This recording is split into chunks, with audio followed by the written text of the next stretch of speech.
Hi, I'm Dr. Christian Conti, and parenting, it can be really hard, especially when your children aren't listening. That's why in this video, I'm going to give you the 10 steps that you can take to learn how to discipline your children in the most effective way possible. So stay tuned. Step number 1, remember that your primary goal is to teach your children. Now look, you can go the lazy route and yell and scream and make all kind of fuss at your children when you're trying to teach, but is that really the optimal way that children learn? Is that the best way that you learn? Would you like to be yelled at and screamed at and hit for not knowing something? Think about it. If your primary goal is to teach your children, then think about the best possible way that you can teach them. Step number 2, align your expectations with reality. Your children are young, they're supposed to make mistakes. The reality is they're going to mess up. You and I, we've been around on this earth much longer than our children, and we still make mistakes. And think about it, would you really like it if someone yelled, screamed, demeaned, or hit you just because you made a mistake? Align your expectations with reality. Your children are supposed to make mistakes. They're not born knowing everything. Remember, it's our job to do step 1, which is teach our children. And in order to do that effectively, we move to step 2, which is align our expectations with the reality that our children are going to make mistakes. Step number 3, understand your child's learning style. Look, what works for you won't necessarily work for your children. Think about it. If your children aren't seeing well, are you just going to take off your glasses and say, hey, just put these on? They work for me. I'm sure they'll work for you. It's not going to happen. There are different learning styles. Some children like to learn by visualizing. Other children learn better by listening. Still others learn better by touching things and being hands-on with the experience of it. The fact is that if you want your children to learn, you have to figure out what their learning style is. So figure out your children's learning styles. Step number 4, take the time to meet your children where they are. Look, if you had a friend who was stuck in another state and he called you up and said, I'm stuck in another state, and you said, well, you shouldn't be there. That's not going to do anything. That's kind of a waste of time. If you really want to help your friend, you got to hang up the phone and actually go meet him where he is. And the same is true with our children. If they have been told something time and again and they're not getting it, then the reality is they're not getting it. And so it's your job as a parent to go meet them where they are. You might think, well, I shouldn't have to keep explaining this, or I shouldn't have to say this over and over. But if your children aren't getting it, they're not getting it. That means take the time to go meet them where they are. And when you do that, you'll have done step 4.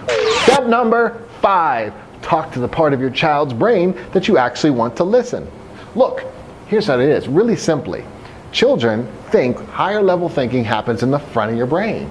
But the part of your brain that's really based on fear or fight or flight is in the middle of your brain. So when we're screaming at our children, the middle part of their brain's activated, but we want the front part to be activated. So if we really want to teach, we've got to step back and just talk. And when we do that, the front part of the brain's activated. Step number 6, give your children choices. Whether you want to acknowledge it or not, your children have a choice in every situation. And that means they even have a choice to not listen to you. We might not be able to choose in life all the things that happen to us, but we always have a choice with what we do with what happens to us. In life, your children have a choice whether or not they listen to you. Now, here's what's really important. If they choose not to listen, well, that's why there's a next step. Step number 7, provide consequences. Although it's awesome to validate and acknowledge that your children have a choice, it's really important to not enable your children to keep doing ineffective behaviors. And so, to stop enabling them, you want to provide a consequence that will help them learn the lesson. Because you remember, your goal is to teach your children. Listen to this. Children who have the lowest self-esteem have no rules and no consequences. Children with a little bit higher self-esteem have rules and consequences.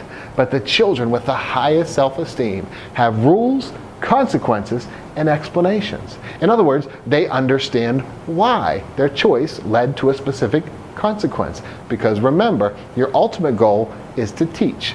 And when you do that, you need to give them the reality that life has choices and consequences.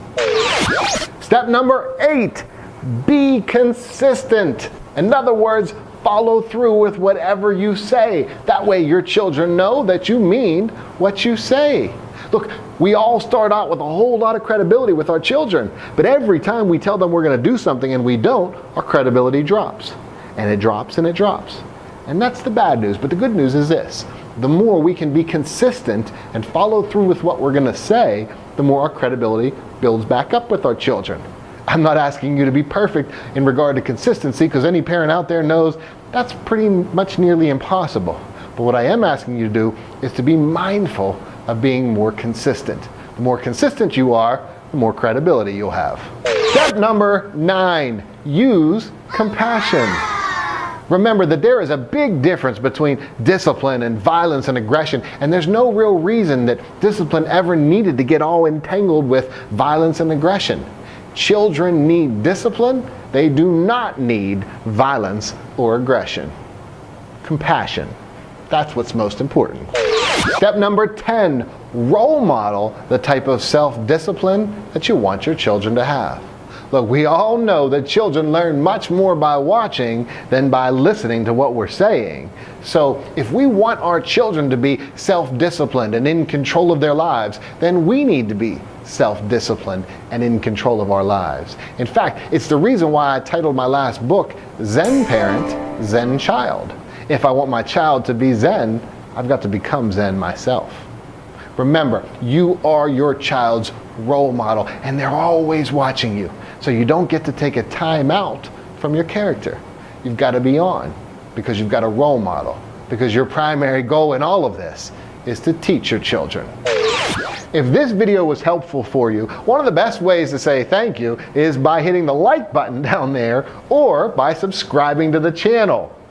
Each week, we'll be answering more and more of your questions, so any questions that you have, leave them in the comment section below. And be sure to visit drchristianconti.com. We wish you much peace. We wish you much